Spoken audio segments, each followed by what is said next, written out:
네, 그렇다면은 2시 30분 상황실에서 자세하게 이야기를 나눠보도록 하겠습니다. 현재 코스피는 0.4% 내림세, 코스닥은 0.19%의 약세를 보여주고 있고요. 네, 이에 대한 이야기는 뉴스타 유창희 대표와 함께 나눠보도록 하죠. 대표님 어서 오세요. 안녕하십니까? 네, 안녕하세요. 뭐가 옆에서 계속 부산스러웠어요. 네. 네. 오늘은 또 어떤 종목을 봐야 될지 첫 번째로 긴급 진단할 것 박진리 대한항공 좀 볼게요. 네. 7월부터 해외여행을 갈 수 있게 되었습니다. 해외 단체 여행 허가 내용부터 한번 짚어볼까요? 네, 뭐 지금 지구상에는 백신을 맞은 사람과 네. 백신을 맞지 않은 사람 맞으셨나요? 전 맞았죠. 언제 맞았어요? 전 지난 6월 1일에 맞았어요. 아. 그래서 이렇게 지금 보안 인증도 좀 네. 나오고 있는데. 그렇네요. 네, 근데 어쨌든 지금 이 백신 접종 완료자는 이게 좀 더 빨라지는 것 같아요. 네네. 원래 한 9월이나 10월 정도 예상을 했는데 7월부터 약간 이제 개인 여행 빼고 단체 여행 계획을 대상으로 해가지고 좀 해외 여행 트래블 버블을 좀 추진하겠다라는 것인데 이게 이제 뭐 약간 이제 동남아시아 쪽 위주로 태국이라든지 괌, 뭐 싱가포르 이런 나라하고 이제 협약을 맺어가지고 좀 이제 백신을 맞은 사람들한테 전자 백신 여권이나 이런 것을 좀 발행해주고 그래서 이제 자가격리 기간을 조금 이제 완화하는 역할을 좀 하겠다. 그런 것을 좀 제도를 시행을 하겠다라는 얘기가 좀 나와주면서 지금 항공주들이 좀 많이 오르고 있지 않나 생각하고 있고 저도 저희 가족 모두 백신 접종이 완료가 됐기 때문에 네. 한 9월 중에 예상을 좀 하고 있었는데 좀 더 빨리 갈 수도 있지 않을까 생각하고 있습니다. 네, 오늘 오전 9시에 이제 김부겸 국무총리가 이렇게 말했습니다. 7월부터 해외 단체 여행을 백신 접종 완료한 분들에 네. 한해서 허용하겠다라고 했고요. 트래블 버블을 추진하겠다. 일상 회복의 신호탄이 될 것이다라고 했는데 그렇게 되면은 대한항공은 뭐 더할 나위 없이 좋은 상황입니다. 네. 안 그래도 항공으로 인해서 지금 화물 수요로 인해서 실적을 내고 있는데 여기에 여객까지 더해지면 네. 뭐 이제 빚 볼 날만 남은 거 아닙니까?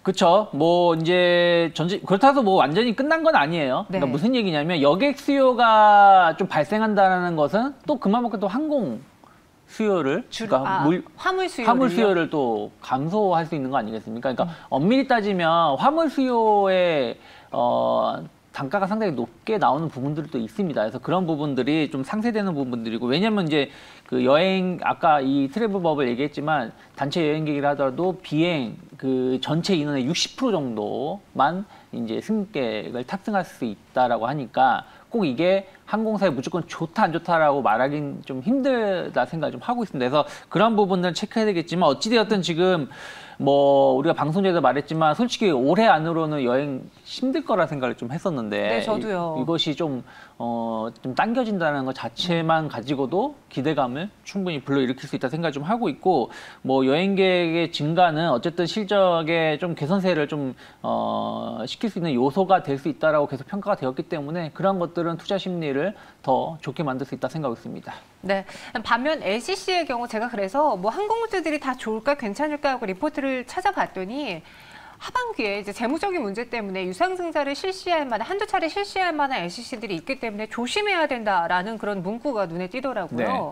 근데 뭐 이건 이미 예상된 거 아니겠습니까? 그래도 막상 유상증자 나오면 그날은 주가가 확 밀리잖아요. 뭐 근데 오히려 그러니까 우리가 그 전에 유상증자 그러니까 다른 기업을 말씀드릴게요. 네. 뭐 포스코 인터내셔널 같은 경우 대규모 투자하겠다가 유상증자 뭐 조 단위로 했는데 주가가 하락했어요. 오히려 주가가 좀 많이 올라갔었다는 것이죠. 그러니까 꼭 유상증자라고 해서 무조건 주가가 하락하는 건 아닙니다. 오히려 현재보다 더 좋아질 수 있다라는 어떤 믿음 이런 게 확신만 있다라면 기업이 유상증자를 한다는 것은 적극적으로 뭔가를 더 시행하겠다는 것이기 때문에 투자자들은 오히려 불확실성 해소 측면으로 더 받아들일 수 있다 생각을 좀 하고 있습니다. 그리고 워낙에 코로나 때문에 안 좋았던 부분들 또 이런 트래블 버블 이런 정책에 대한 기대감은 약간 신흥국, 동남아시아 쪽인데 동남아시아 쪽은 이제 단거리 노선이기 때문에 네. 이런 LCC 항공사들이 조금 더 수혜를 입을 수 있는 거라서 너무 그런 거에 대해서 너무 걱정할 필요는 없다. 다만 이제 우리가 걱정해야 될 것은 여행객이 얼마나 좀 빠르게 좀 늘어날 수 있을지 여부 그리고 어쨌든 지금 계속 걱정되는 게 이제 코로나 변이 아니겠습니까? 이러한 부분들이 연말에 큰 문제 없이 잘 이겨나갈 수 있는지 여부를 좀 체크하실 필요가 있지 않을까 생각하고 있습니다. 지금 티웨이 항공은 26% 급등 보여주고 네. 있어요. 아니, 저는 항공주에서의 대장은 대한항공이고 대한항공이 워낙 호평이 나오고 있어서 만약에 본다면 이 종목을 노려야겠다라고 했는데 요즘은 시세가 분출된 종목이 대장 역할을 하는 네. 것 같아요. TA항공 지금 24% 넘게 오르고 있는데 저희 채팅방에 이제 문 닫자라고 글 올려주신 분도 있거든요. TA항공도 한번 점검하고 가볼까요, 저희가?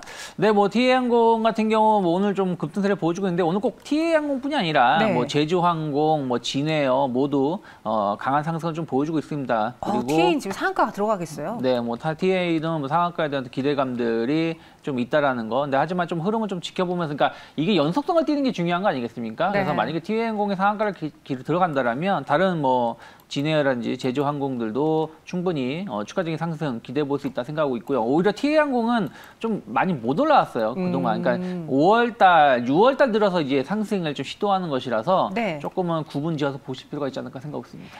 대한항공을 그럼 탑픽으로 정리해 드릴까요? 뭐 저는 일단은 대장주가 가야지 또 갈 수 있다 생각을 좀 하고 있어요. 그래서 대한항공 일단 저는 네. 4만 원대까지 목표가 열어놓고 좀 꾸준하게 접근해 볼 수 있다. 그러니까 그 항공주들이 많이 오른 것도 있고 여행주들이 많이 오른 것도 있습니다만 저는 여전히 코로나 회복에 대한 어떤 기대감들을 수혜를 반사 이익을 누릴 수 있는 부분들은 이런 여행 항공주들이기 때문에 좀 중장기적인 관점에서 바라보시면 좋지 않을까 생각하고 있습니다. 알겠습니다. 오늘 대한항공 4만 원의 목표 주가 제시해 드리면서 항공주 현재 또 시세 분출되고 있다는 점도 전해드렸습니다. 그럼 우리가 여행 다닐 때 꼭 들르는 곳이 면세점이잖아요. 네. 호텔신라도 볼게요. 실적 개선 기대가 되고 있고 2분기도 실적이 개선될 것이다 라고 전망 나왔습니다. 뭐 비단 호텔신라뿐만 아니라 면세점 다 해당되는 내용일까요?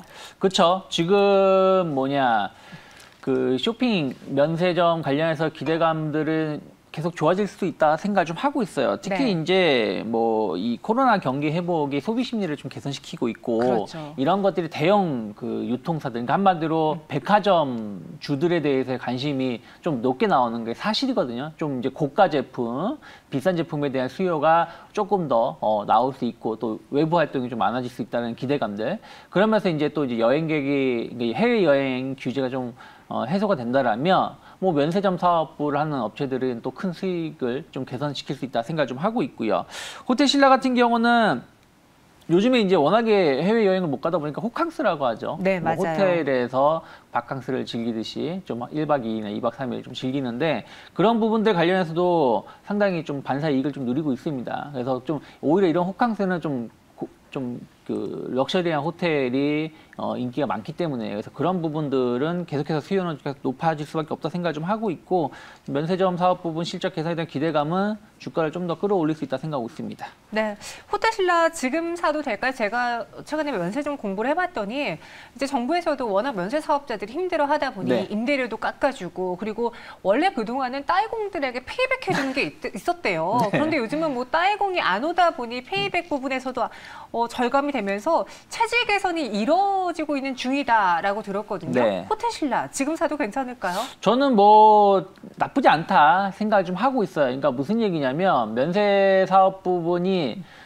뭐 지금 해외여행객 자체가 없기 때문에 뭐 매출 얼마나 있겠습니까? 네. 그리고 중국인들도 뭐 따이공 얘기하셨지만 크게 뭐 관광객이 늘어나고 있는 건 아니라서 지금 당장은 아니겠지만 앞으로 좀 개선될 수 있는 여지. 그러니까 주식이라는 거는 현재 실적, 과거의 실적도 중요하지만 앞으로의 실적이 더 주가의 방향성 결정짓는 역할을 많이 하고 있습니다. 그래서 앞으로 면세 사업 부분이 오히려 이런 외부 변수에 의해서 구조조정이라든지 이런 것들이 잘 된다라면 앞으로의 사업 부분 수익성은 좀 더 좋아질 수 있지 않을까 생각을 좀 하고 있습니다. 그래서 그런 부분들에 대해서 지켜보신다라면 전 충분히 뭐 최소 지금 가격 대비해서 10% 이상의 목표가는 열어놓고 접근해 볼 수 있다 생각을 좀 하고 있습니다. 네, 마지막으로 여행, 항공, 레저, 면세 이러한 이 백신 접종과 함께 부응할 수 있는 업종 내에서 탑픽을 골라보자면 사실 뭐 대한항공도 좋은 거 압니다. 근데 네. 오늘 이렇게 항공주들이 쏘아 올리는데 또 따라가면은 내가 고점을 사는 거 아닐까 걱정될 수 있잖아요. 어떤 종목을 최선우주로 전해드릴까요?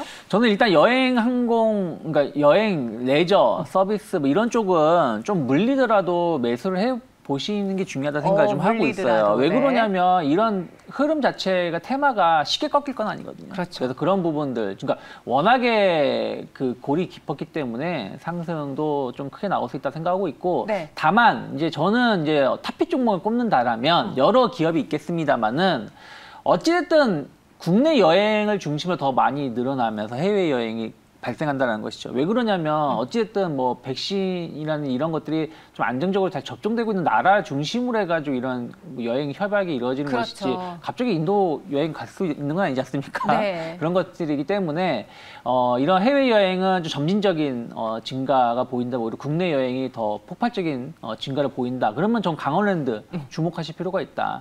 어쨌든 레저 사업을 하고 있고 여름 성수기 진입을 하고 있고 네. 겨울에도 여러 가지 레저 서비스를 수혜를 입을 수 있다 생각하고 있고 또 강원 카지노 자체가 강원랜드 카지노 자체가 내국인 중심 아니겠습니까? 맞아요. 내국인의 어떤 입장 규제도 좀 완화될 수 있다는 걸 본다라면 저는 실적 개선 가장 좀 독보적으로 나올 수도 있는 기업이다 생각하고 있습니다. 저도 동의합니다. 소비 심리가 폭발되는 게 물론 해외로도 여행 수요가 늘어나겠지만 국내에서 다 누릴 거 누리고 그렇죠. 또 해외로 점점 퍼져나가지 않을까. 그래서 강원랜드를 또 최선호주로 꼽아주셨습니다. 참고해 보시고요. 세 번째 상황실로 넘어가 볼게요. 라운시큐어입니다. 백신 여권 그리고 전자지갑 민원 서비스, 그러니까 여러 좋은 환경들이 지금 보안주들을 향해 네. 구성되고 있는 것 같은데 라운시큐어의 모멘텀이 넘친다고 보시는지요? 저는 충분히 뭐 모멘텀은 라운시큐어뿐이 아니라 보안주들에 대해서 모멘텀은 계속해서 나올 수밖에 없다 네. 생각을 좀 하고 있어요. 왜 그러냐면 지금 뭐 비트코인이다, 뭐 디지털 화폐다, 네. 뭐다 계속해서 약간 이제 보안을 좀 중요시하기에는 산업이 확대가 될 수밖에 없다 생각하고 있고 이번에 이제 또 이제 백신 여건이라고 하잖아요. 제가 방금 전에 보여드렸습니다만은 이런 백신을 맞은 사람들을 인증해주는 절차는 뭐 여러 분야에서 아마 활용이 될 거라 저는 생각을 좀 하고 있어요. 그렇다면 이런 보안 시장을 새로운 또 시장을 또 개척하는 부분들이고 이런 생체 보안이 기존에는 조금 이제 좀 부정적인 기류가 좀 있었는데 이런 코로나 이슈로 인해 가지고 오히려 생체 보안 쪽을 조금 더 확대할 수 있는 시장이 확대가 될 수 있는 어떤 계기가 됐다라는 것도 전 긍정적으로 보고 있습니다. 그래서 저는 이런 보안 인증에 대한 시장 관심도 계속 높아질 수밖에 없고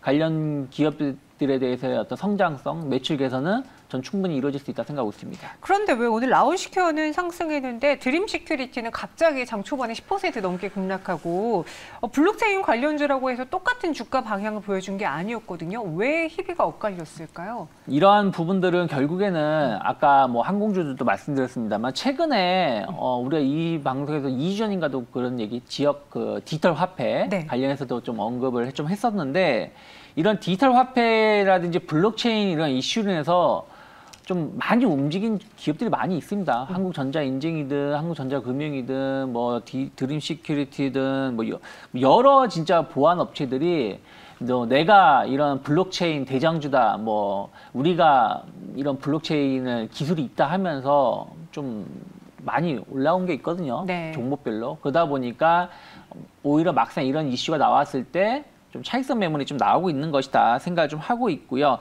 저는 다만 이제 보안주들이 우리가 예전에도 뭐 공인 인증이다, 뭐 공인 인증 폐지 이런 이슈가 있을 때도 뭐 많이 움직였지만 그 실적을 바탕을 해야 되는 것이기 때문에 종목 선정이 좀 중요한 시점이다 생각하고 있습니다. 그러니까 좋은 환경이긴 하지만 그 안에서 시세가 분출됐으니 또 여기서 빠지고 보자. 그쵸. 약간 이런 투자자들의 빠른 움직임이 주가 상승과 하락 이렇게 희비가 엇갈리게 만들고 있다라고 제시하셨습니다. 그럼 라운시큐어에 대한 전략은 어떻게 세워야 될지 K사인이나 드림시큐리티 오늘 밀린 장에서 들어가 볼까요?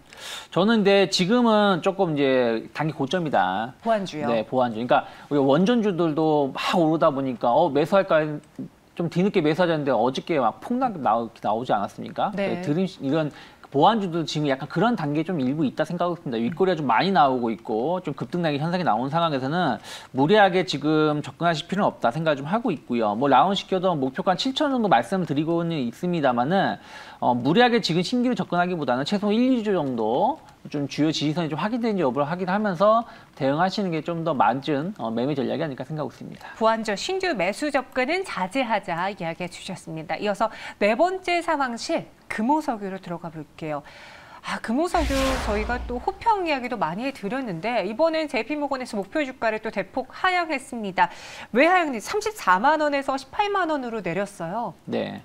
뭐 여러 이유는 있겠습니다만 저도 원문을 100% 다 해석해서 본 건 아니지만 일단 첫 번째가 그 주요 제품 가격 비스페놀이라고 해가지고 이것이 이제 주요 그 산업에 많이 쓰이는 기본 화학 제품입니다. 근데 네. 이거 이제 스프레드 가격이 좀 하반기로 갈수록 좀 하락할 수 있다. 그러니까 1분기가 고점이다. 네, 1, 2분기가 고점일 가능성이 높다라는 내용이 있고 그다음에 높은 감가상각 우려가 이 부분을 조금 더 해석할 필요가 있어요. 그러니까 그 금호석유 화학에 대해서 감가상각 우려감으로서 그 잡아놓은 게 4천억이거든요. 네. 근데 보통 이제 금호석유 화학 같은 경우 우리가 1,500억 내외 이 정도를 감가상각 매년 생각을 좀 하고 있는데 이것을 좀 4천억을 잡은 기준은 내용은 별로 없습니다. 그냥 딱 그 감가상각 예상치 이런 부분들이 4천억이 좀 많다라는 것이기 때문에 이 부분 좀 해석이 좀 필요하다 생각하고 있고 이제 제일 중요한 건 이제